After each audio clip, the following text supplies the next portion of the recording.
Okay, hi everyone. Welcome to the Nurturing Astrology podcast again. I'm Dominique Jaramillo, your astrologer and host. And today I'm thrilled to be here with Maurice Fernandez. Hi, Maurice. Hi, thank you for having me Oh, and an exciting, important topic. yes, it is. Thank you for being here. I'm going to do a little intro just so people who aren't familiar with you know a little about you, and then we'll dive in. Okay. Sure. So, Maurice is an evolutionary astrologer. He has been in practice for 30 years and studied with Jeffrey Green in the 90s. He's also a certified Kundalini yoga teacher, OPA certified professional practitioner, and one of the moderators for the OPA peer group process.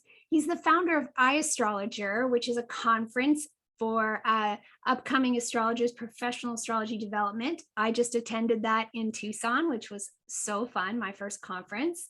Got to meet Maurice and many others in person.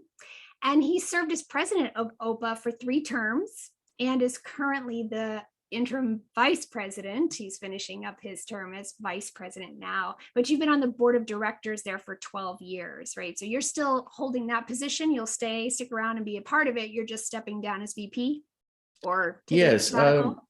I'm taking a sabbatical from board responsibilities. Yes, it's been 12 years. Whew, And a just Jupiter to cycle. clarify, it is your Jupiter in Aries to Jupiter in Aries. And so OPA stands for Organization for Professional Astrology. And that means that it's basically helping elevate the standards of practice, making sure that those who want to study or want to become professionals get the support system, but also the guidelines, because quite often, we come out of our trainings and we don't really know how to go about it. It's such a wild west. Thank you. Yeah, we published that book also to support that. Yes. The Professional Astrologer, Building a Successful Astrology Practice. Maurice did this book, and I actually just recently bought it because I've been in a practice for a while, but there's a lot of great info in there. I was like, this is Yeah, good. and today the world is the landscape for astrology is changing. Yes. It's there's I don't think there's been a better time to become an astrologer, because more people see the value. There are more ways to reach the audience, but it's also a time where there's such a great need, because things are moving so fast and people need direction. They star guidance. So it's really important that through this transition, we do it right, because whatever happens in our field now can set the tone for the decades to come. Yes, absolutely. And I have a passion and a desire to help elevate the practice of astrology in the world, and it's the way it's seen in the world and practiced in the world, and make sure it's done in an ethical and responsible way. So yeah, it's a mission of mine. And of course, because I focus on, ever since I had my son 11 years ago, parenting with astrology has become a passion of mine, obviously. And after this decade of learning and exploring and working with this practice, I've come to create a nice community of moms who are interested as well and beyond. So I wanted to create this show to help bring more wisdom and insight from so many others around this topic for our families and homes, and nurturing our children, the next generations. So what I want to ask first, Maurice, is what is evolutionary astrology for those who don't really know? So we may summarize it as a spiritual approach to the chart analysis. But when I say spiritual, it also addresses very practical questions. So we first of all want to identify the soul journey. Yes. Looking at the big picture and see, why are we here in the first place? Why this incarnation? And then we take into consideration that we don't come into this dimension, blank, with a blank slate, that Right. we went through past lives. So I have done a lot of work, and of course, my teachers and the lineage that I'm coming from, which include Dane Rudyard, Jeffrey Green, and many evolutionary astrology colleagues, focus on understanding that there's a theme, there are patterns we're working through, and this life is another chapter. So having this perspective helps you really understand, first of all, the intelligence of the universe. Mm. It makes you really grasp that things don't happen randomly, that we are part of this cosmic clock. And some people say, why go back into past lives? Why not just focus on the now, here and now?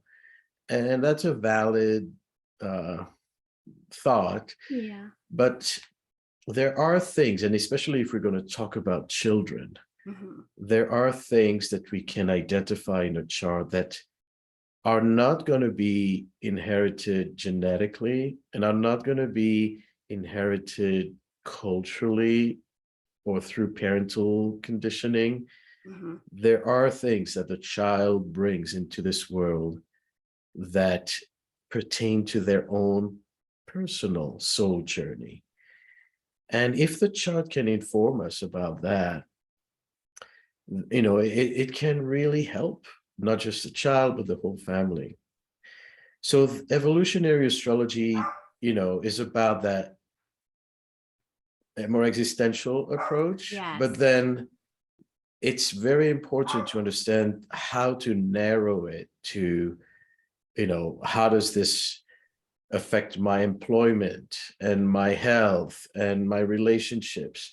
So we take it to the practical concerns and day-to-day things. We don't, get stuck in these upper Yeah. thoughts. Yeah, I hear you. And that's what I love about it, because you had said that on your site, that you bring it into useful, practical ways, which is so important. And I feel like the number one benefit of astrology for parents, I think, is what you just said, in terms of recognizing that our children do come in with their own soul and their own path, and it isn't, that doesn't have anything to do with us in many ways. So it can kind of like relieve you, in a sense, like they're not this blank slate that you have to create everything and be in charge of everything. They came here on their own path and their own journey, and that can kind of go, okay, so then how can I just know this child and nurture them on that journey? And so what is your approach then with parents, or doing child's charts or children's charts, or working with families coming from this perspective? So interestingly, addressing this specific question about the soul journey and where Yeah. there's possible past lives, is you can look at that even specifically and get a clear understanding of that when you have twins in a family, and you see that they share pretty much the same charts, some of them born just minutes apart, and they can be very different. Yes. I mean, there are many reasons why, psychological, conditional, but there's also the fact that even if you're born a twin, is either two different souls, and they have their own story, even though they may look the same. Yeah. So that already gives us some information about how looking at things from a soul perspective, from a spiritual perspective, is going to add to our analysis and understanding. Because if you're only looking at it from a psychological point of view, and what happened in childhood, you may not get to Right. filling those blanks. Now, as you said, look, I want to just share quickly why I myself came to really deepen my knowledge and research about working with children. First of all, my own experience as a child, I remember my mother buying some of these cookbook astrology, your child is a Libra and your child is this and that. And, having these 20, 30-page booklets. Mhm.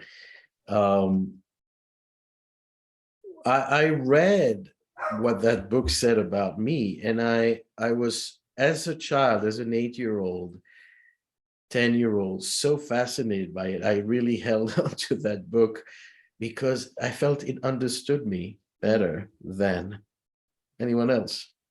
It managed to identify some of my core motivations, my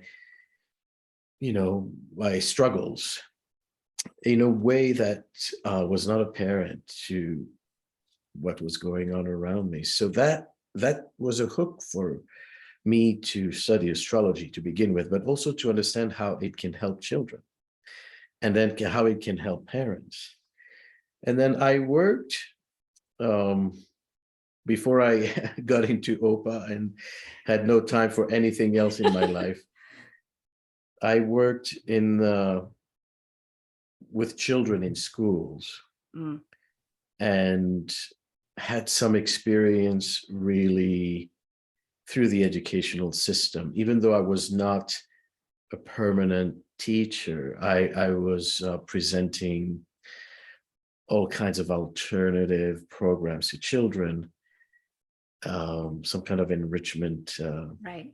programs. And it was fascinating to interact with them, to interact and understand also how not only each child will have their own chart, and if educators could better understand that, it would make a difference, Mhm. but also understand it from a generational point of view.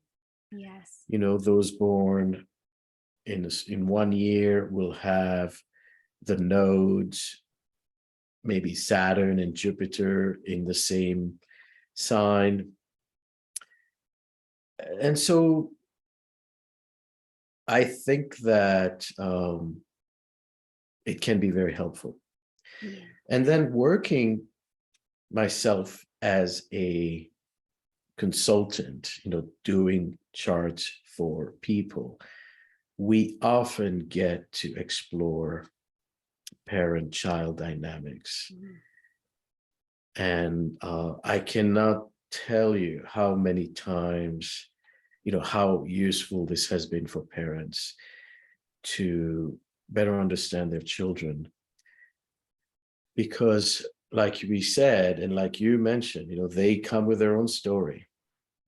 And our society is not educating the parents to take that into consideration. Right. There is such an expectation, a natural expectation for the child to kind of respond to what the parents are value system and needs. And when we suddenly have a child that does it completely differently, it can be confusing. Yeah. There's that nature nurture thing, that's why I say nurture the nature, because they come in with their own nature and our job is just to nurture that, and it can be very different. But that's their soul imprint, their Yeah. unique nature. Yeah. And it's also, just to add a note to that, and mentioning some of the things you said earlier, if we understand that the universe is an intelligent design, and that astrology is that cosmic clock, that there's timing, that things happen at a certain time for certain reasons. Mhm. On the one hand, the child comes with their own story, but they come to certain families also for certain reasons. Right. So there's this notion that I don't completely agree with. I would reframe it, that says, the child chooses, the soul chooses the family and the culture. And I think that it's not always just, yeah, I'm going to be, with these people now. Right. It's more of a energetic pull. Hmm. It's more of an evolutionary incentive, an evolutionary pull. So there is a reason why, a child arrives to a certain family. That's part of the evolutionary astrology paradigm, is to understand it's not random. Got it. Yeah, I was just going to ask you about that soul contracts people talk about, you have these soul contracts within families and family dynamics. Well, I would say, first of all, in a very general sense, the child is as much a teacher to the parents than the parents are parenting a child If and not teaching them. more, if not more, in my If not opinion. more. Maybe on different levels. Right. They each have a role in educating, but I think, and you're a mother. I think it's a very humbling process to be a parent. Yes. You have to get out of your attachments and your convictions, and the child will take you outside your comfort zone and will challenge the things you're so sure about, consciously or unconsciously. But yeah, if we understand that our children are teachers as well, and knowing that balance between, what's appropriate, where to put the boundaries, and then where to take a step back, I think a lot of confrontation and challenge would subside. Yeah, I agree. And it is very humbling experience for sure. Um, yeah, I resonate with all of that. And definitely it has provided me so many things about myself for sure. And I try to encourage my parents and moms to also have compassion for themselves, because you're still going to get it wrong. You're still going to, be attached. And I mean, very much in love with our children and attached to them. And it is a process of letting go. Parenting is a constant process of letting go, right? Mhm. So do you, with evolutionary astrology, do you look at primarily the nodes? I know that's a big part of it. I know that I just had a chat with Alex Trenworth, who I know comes from the Jupiter perspective and children. She was on the show. Plus, I listened to her through the OPA conference. And she even says, Saturn, if you don't understand your Saturn, your child will. That's where they're kind of, like you said, challenging us. They know those things. So I know for the astrologers out there, or the up and coming astrologers out there, what is the approach you take to actually looking at a chart for a parent-child dynamic or a child's chart from that perspective, and giving them a little insight? Or what are those like really important guidelines you would like to offer? Well, first of all, just a quick, for reference, I'd Yeah. like to direct people. You can check my website, and there is a section about evolutionary astrology. Yes, I was reading that.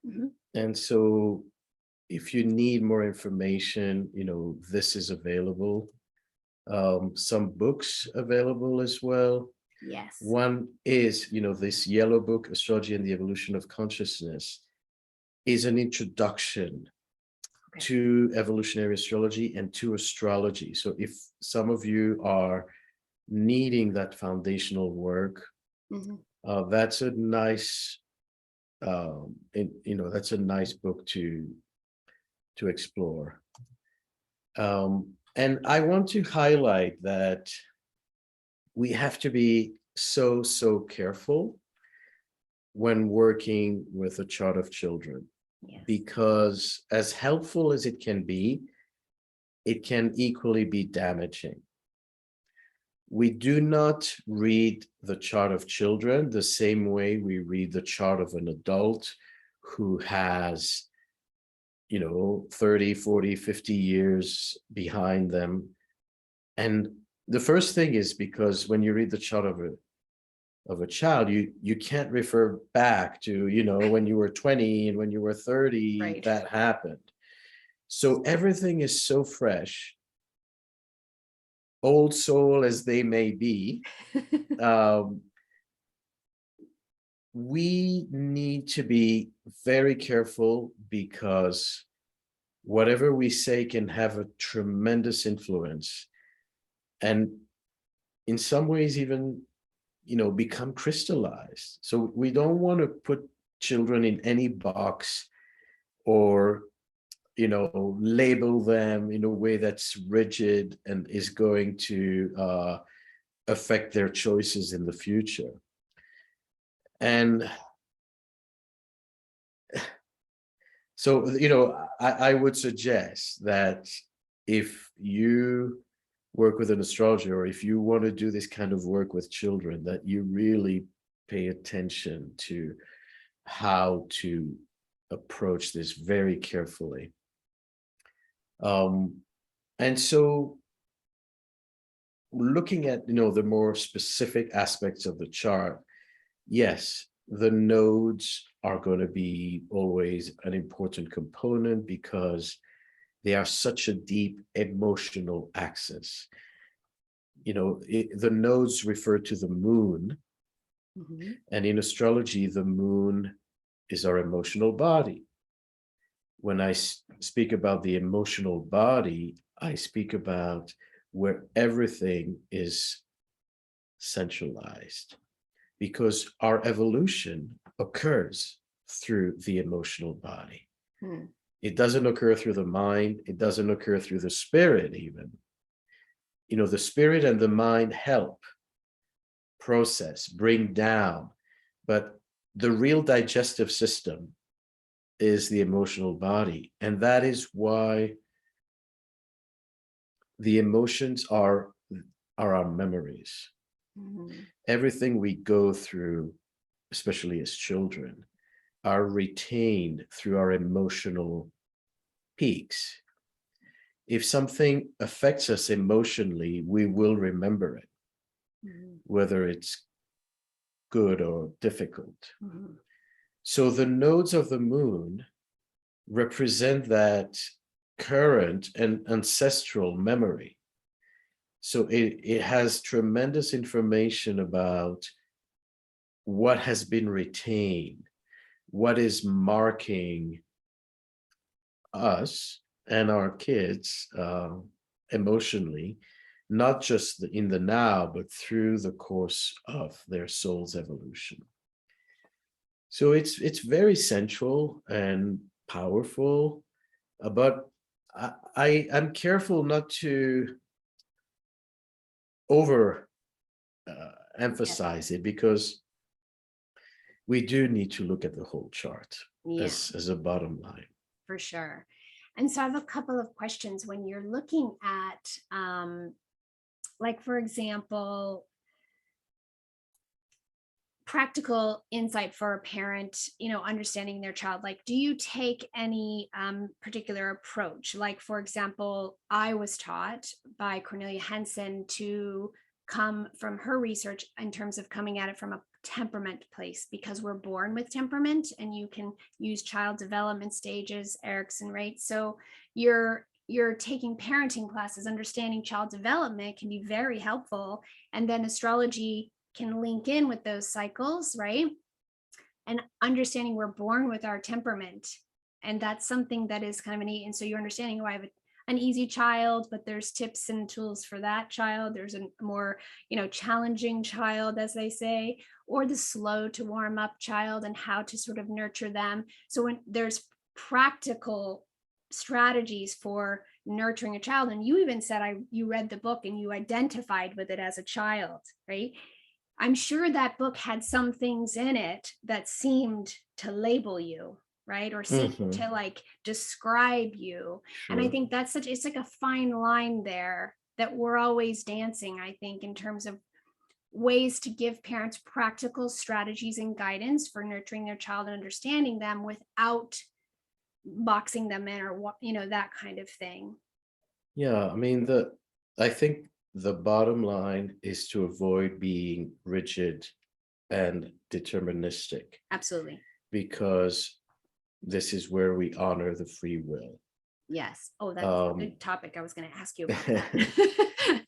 so, I totally agree that astrology reflects life, nature, Yeah. and development. All these 12 signs capture clockwise or counterclockwise, reflect the stages that we are going through. Right. We see that through even our progressions and Mhm. whatever technique you're using, you're going to see we're moving from one sign to another. Yes. And that captures also psychological development and, the different milestones of growth and development. So that's always a nice template to rely on. But as I said, most of these psychological patterns focus on the here in this life. Yes.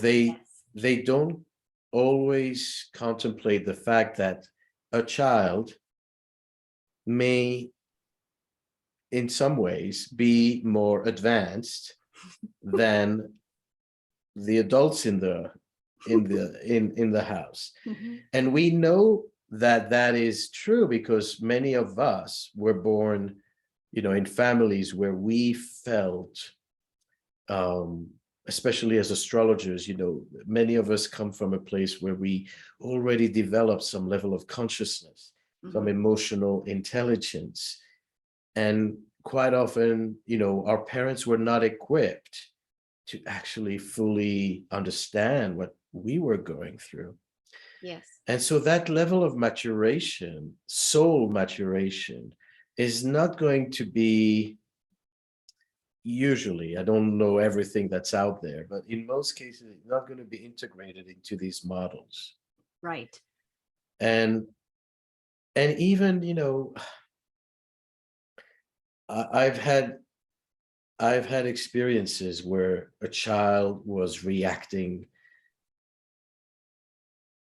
in a way, in an exaggerated way, as a result, triggered by certain things Right.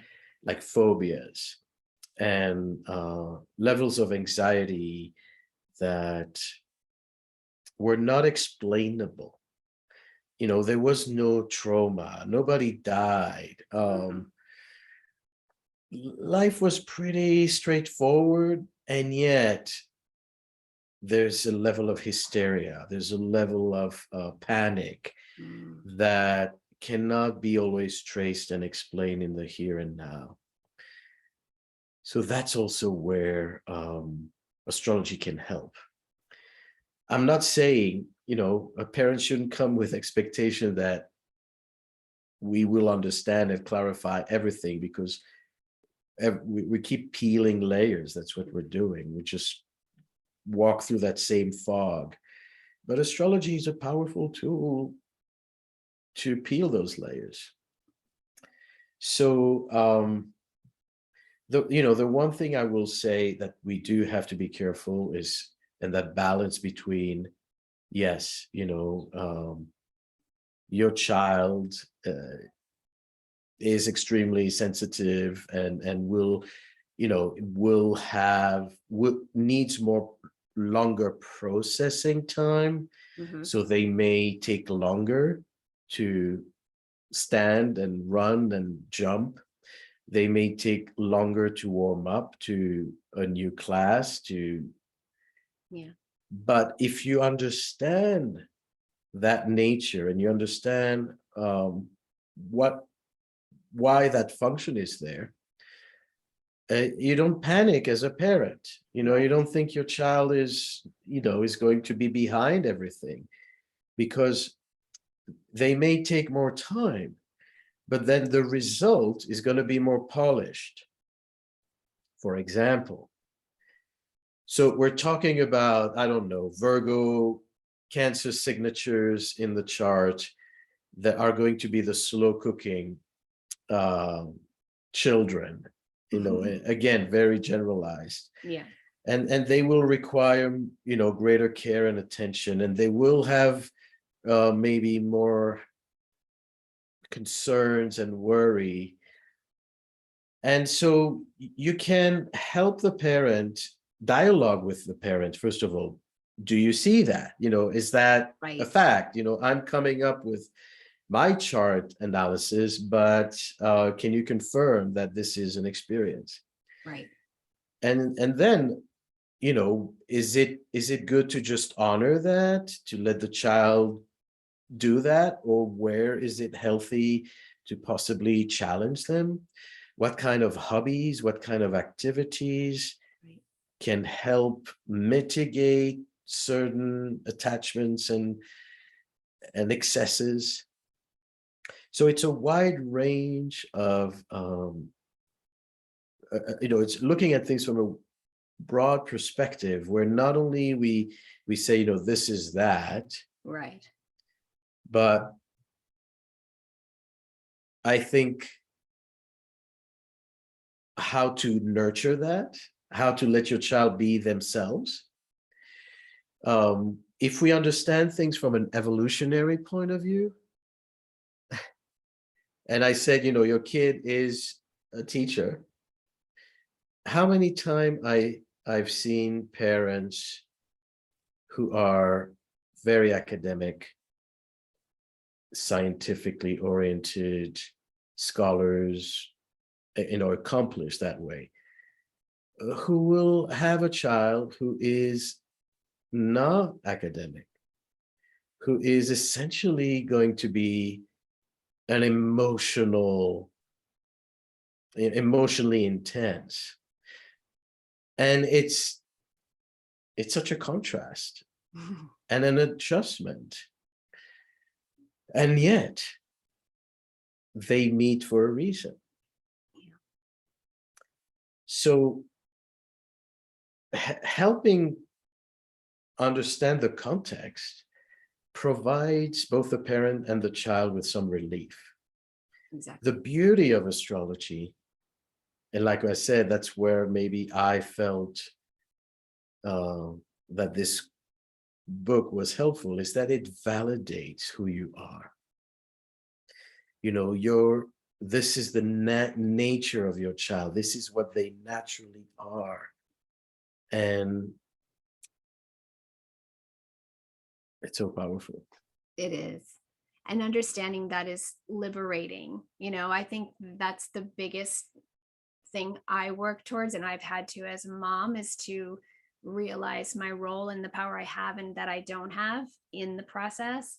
And I think that's what another thing you touched on was asking them, does this resonate? And often it's, you can observe these things in your child. Observation is number one, paying attention and being conscious and aware, and then looking at the astrology as this, and asking questions, and very much a dialogue. I think that's a safe way as well, is to work with a parent about what they're experiencing, what they're experiencing and seeing and witnessing in their child, and kind of reframing things and nurturing them along, and always coming back to them, the parent's chart. I mean, would you say you always come back to the parent's chart, or make that a big focal point as well when you're even looking at a child's chart, that to keep the parent involved and focused on them and not all on that child? Yeah. It depends on the circumstances of the reading, but usually that's kind of the way to go, because we can see also your interaction with your children in your own chart through the Right. sun and the fifth house Right. and the Leo signatures. Essentially, there are more, there's the Saturn and Right. everything else, but I see personally the primary factors as these solar signatures, because the sun represents our how we give life, and it represents our ability to transcend death. So our children outlive us and their children outlive them, and so there's a life goes on, and that's a solar principle. Mm. And how is our relationship with our sun? Um, that can also be the beginning of a conversation. Is, if I have a sun in Pisces, um, what is my approach? What is my relationship with my child? It's going to be, you know, less detail oriented. It's going to be more faith oriented. Piscean parents can be more laissez-faire. They won't have the strict boundaries. Right. They're going to think, positive, or it's going to be fine, or they're going to learn. They're not typically the overly worrying parents. Mm-hmm. And they're not going to micromanage Right. their kids. But on the other hand, Pisces can also reflect the fact that I'm not fully in control. That aspect of, I had a plan, where is it now, is very Piscean. Yes. So even from the parents' chart's point of view, there's a lot we can already derive and analyze. And then if you add the chart of the child, Yes. even more so. So synastry, obviously, you can see the connections. There's probably nodal connections or energetic connections. And I want to actually buy your Neptune book because my son is a Pisces, but he is what I call an uber Pisces, because he has like sun, moon, like 6 planets in Pisces. And I'm an Aquarius. So as an Aquarius mom, my first thought was, oh, my logic is going to go out the window. I'm not going to be able to, it's not about that. I'm going to have to really, but he's really our Venus in Pisces. So we definitely have our connection. And he's really taught me how to drop into my emotions and embody my feelings. And I teach parents how to find where you can connect, because you find those places. And then I was like, oh, well, he has all this Pisces in the 11th house. So ultimately, when we could talk, I taught him sign language first, because I knew I was going to need to communicate with my child, right? As an Aquarius. So let's do some sign language, which worked. But then he was able to actually communicate quite well about how he feels with the placement of all that Pisces. So I was like, all right. This is good. But it's still always the essence. He is a Pisces. It is something I'm always, but I see that in my own chart. I realized where I needed to learn that. And you can see that in the parent's chart. I think you can always see it in the parent's chart, first and foremost. I believe so. And if I look at things from an archetypal point of view, the 11th house is linked to Aquarius. Right, exactly. So it's not random. Right. And it's very interesting to see, we talk about genetics, right? And biological inheritance. But there's also astrological inheritance, the astrological genes. When our children, especially if you speak about nodal signatures, Yeah, quite often there's there are a lot of repeating patterns between the parent's child and the children's child charts. yes. And I remember seeing through 3 or 4 generations where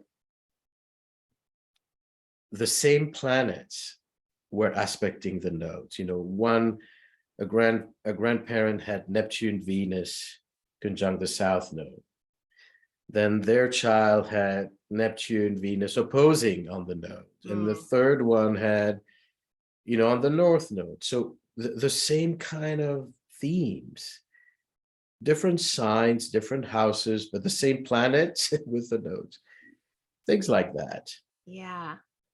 And that's also when we understand that, these kids found the time to come. There is an intelligence, there is a reason for their specific chart. Yeah. Okay, I have one other question for you about Chiron. So Chiron is our wound we come in with, right? And this is something, again, that's lineage generational. And I know that a lot of times parents want to look at Chiron in terms of that wounding that their child came in with. Or when you have a reading with a client and you're talking about their wound and they can speak to it from a childhood, right? Like, oh, I remember, yes, Chiron in the third, right? Yes, I struggled. I didn't feel like I was understood and like those kinds of things, right? And then, but when you're looking at it from a child's chart, we know that that is something that is not necessarily a wound that is created in this life, but that comes with. Mhm, And so there's that thought of and I've had this thought as a mom, okay? mhm. And also I've talked to parents in terms of if I can see their Chiron and know a little bit about the wounding, separating out that idea that how can I support the healing and not add to the wounding? I think is a big thing for parents, when they're wanting to do their very best. And we know that there is this separate journey of the soul that we don't have any control over that. But yet we are nurturing them, taking care of them. And what can we do to help heal that wound or to not add to it or help the process in Sure. some way? You feel me? No, totally. I feel you, and I just want to maybe clarify some of that because Chiron is indeed, associated with the wounded healer. And I think that we tend to overlook that Pluto is a wounded healer as well. True. And Uranus is a wounded healer as well. In a way, all planets have their potential of trauma. Oh, I love that. And then if we understand the planet, we can also understand the remedy. So I want to maybe avoid looking at the wound only from Chiron, Sure. even though Chiron has its own specific type of wound, if we may. Sure. So there can be a Plutonian. I mean, someone can come from past life of, maybe they were in the Second World War and they lost everything, and you're going to have a deep Plutonian signature. That's going to be, like you say, it's going to take a while for the PTSD can transpire into this life. Wow. Yeah. So I would say generally, yeah, we want to understand all the parameters. Also, especially if the child is very young, is to first of all see how far we want to push that. Is it necessary at an early age? If we see struggles, if we see Right. that the child is anxious or struggling somehow, then we want to go deeper. But this is the kind of extremely sensitive Right. information that we need to really trade through carefully. Right. And I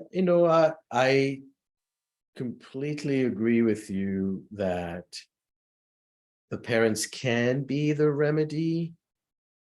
They can become more conscious and pay attention to what can be adjusted to make the child feel safer Yeah. and so forth. And as you say, at the same time, realize that over analyzing, trying too hard, creates its own anxiety. When too much knowledge becomes, it kind of backfires, because then we don't let things unfold organically. We micromanage everything. Right. I think that's a great point. And I think that's one of the reasons why a lot of astrologers don't want to do child's charts, because that for that very reason. Mhm. And I ask because it's something that I've been asked, right? And I understand parents' concerns as one and knowing astrology. But I think what you offered was really, really important in terms of recognizing that every planet has its wound and that it is an entire holistic, view, and that Chiron is just one type of wound. Yeah, exactly. And so by understanding the chart as a whole, or what the child needs in a moment, observing your child, not letting the information go. I always say, if it gets to be too much, walk away from it. You're drop and go. And be in the moment. But I think that speaks to why there is some reservation about doing this kind of work for parents and families. And so I know I definitely enter it with my own reservations and come at it. And I would recommend that any parent who would like to explore, child dynamics, first of all, have a reading just for yourself with the astrologer and see if you feel safe, how deep you go with them. Because you don't want to end up in a situation where an astrologer is mismanaging this kind of information and will write you a report that your child is going to be an accountant, or that they're going to marry at 23, and all kinds of things that can be confining, to say the least. I mean, I'm just, Yes. There can be even more dramatic statements. So it's sacred knowledge, and unfortunately, everything that is powerful is not always well managed. I don't mean to say intentionally, it's Sure. But yeah, you are a mother, and how, if I tell you something about your chart, you're going to be able to digest it more easily than if I tell you something about your child's chart. Oh, right. So things are going to be more dramatic. You're going to take things more seriously. You're going to be more affected if I say something about your child. And that's something that astrologers need to understand, that to be careful about how to unpack things. Yeah, I totally agree. Because it's really hard to be objective in that stance. And yes, it can, and sometimes you can know too much and then your mind swirls, and that can be problematic as well. So if you're an astrologer and a parent, it is, I think, really important to detach yourself, or even seek guidance from another astrologer if you really need to. And every therapist needs a therapist, that kind of thing. And get a second and third opinion. Exactly. That's what I say. If you don't like what you hear, go somewhere else. And along those lines, like I'm always, surprised and not surprised, but how just one thing I said can stick in the parent's mind, and they interpret it very differently from what I intended. If we spoke about the slow cooker of Cancer, Virgo, you can have someone who will say, oh, my child's going to be slow. They're going to get into a loop about that, when in fact, it's not what was intended, right? So the thing that we need to be careful as consultant is to also realize how much attachment and worry there is in having your child exposed this way, analyzed. Yeah, that's very true. It's a very sensitive, sacred thing. And I like your idea of having your own chart done by an astrologer first, to see that rapport and how safe you feel with them before you go into that depth. And you can always go from your own chart in terms of your parenting style, the stuff you're coming from in your own life and stuff, and never even go to the child's chart, if that's too much. But there's a lot of, anytime we get questions in the group about my child is this, that, and the other, and I worry and concern, my first thought is we need to look at your chart. Like why are you worried and concerned? Where's that coming from? And usually that's where you can find your answers, and you can avoid having to necessarily dissect the chart. I find that there's a lot of parents who want to know about their child's chart, and I try delicately always to turn the lens back on them first too.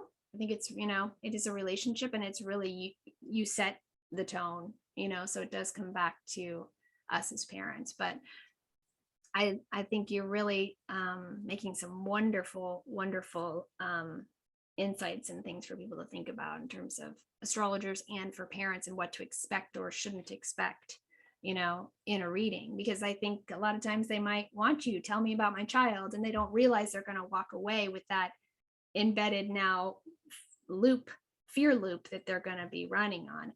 So do you record readings for when you're doing charts for children? I would worry that maybe that would be a scenario where you'd want to protect yourself, but at the same time, if you've said something that they interpreted a different way. I do record the readings because I think that a lot is just evaporating quickly after. Yes. People may be very concentrated, but there's so much you can digest. So listening to it again, and then because things can be misinterpreted, recording it can put it back into context. Yes. You're, like I said, our moods will latch on to certain emotional peaks, and then you forget that there was a whole thing that was there before, right? A context that changes the way you interpret that. Good point. So yeah, and I want to also highlight today, I mentioned how we live in a time where it's really great to be an astrologer because there's more receptivity. But the drawback is that sometimes the knowledge is diluted. Yeah. And this leads to little dangerous knowledge. And it's enough to just go on some of the astrology forums on social media. And I'm sometimes really horrified when there's a concerned parent who's looking at their 3-year-old daughter's chart and is going to ask, I don't remember exactly the wording, but it was something that really threw me off, and it had to do with she's never going to have the skills for this thing, and that's the mother who is dabbling into astrology, and she sees one aspect. There's a Saturn Mercury square. Well, my child is dumb. Right. And that's the danger of misuse. Absolutely. And unfortunately, it's out there. Yeah. And we need to really understand that there's such a wide spectrum of experiences. And there's a free will factor, and a child needs to reveal themselves. Let us use astrology to really open doors, not shut them. I love that. Yes, because you say it is, the chart is fated, but we have choice, and how we can do that same thing for our child. They may come in, with this fated, but we can help them navigate and unfold and utilize their own free will. I mean, I think after I read that comment, I posted like 5 charts of geniuses who had Mercury, Saturn, including Einstein. Yeah. It's just to counterbalance this kind of I call it prejudice astrology. Oh, I love that. Well, I mean, I think you're doing great work. I love the OPA organization for this very reason, and why I was so, compelled to join it. It's my first organization I've joined because of that very thing, is wanting to really make sure that we're being responsible and ethical, and bringing more and more of that with so many astrologers coming into the profession. So I think it's really important. And I encourage everyone to join, be a part of OPA. And I want to also give you sort of the final word. Do you have any final thoughts or things you'd like to share? I know we covered a lot of really great stuff, but any final thoughts or recommendations or anything before we sign off? I think that, we covered a lot. I just want to say, it's a beautiful thing to have astrology and to be a parent. We live in a culture, especially in the Western world, where we so much emphasize the privilege of freedom, wanting freedom, and this often comes with a lot of reservations towards having children, because having a child is humbling, and they take away our time, they take our resources. And so it's important, maybe through astrology, but also as human being living in this time, to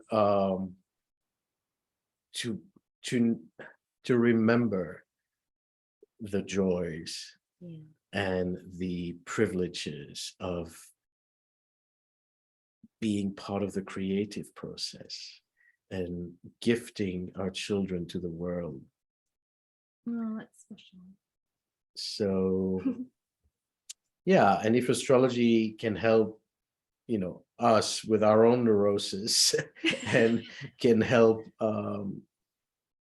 make the world a better place, ultimately, let's do it. Absolutely. Totally agree. I thank you so much for doing this and for your time today. I know you're a busy man with a lot going on, and I really appreciate you taking the time to talk to me and about such an important topic. Like you said, that's important. I'm passionate about it. I know you are too. So definitely go to mauricefernandez.com, right? Your books are there.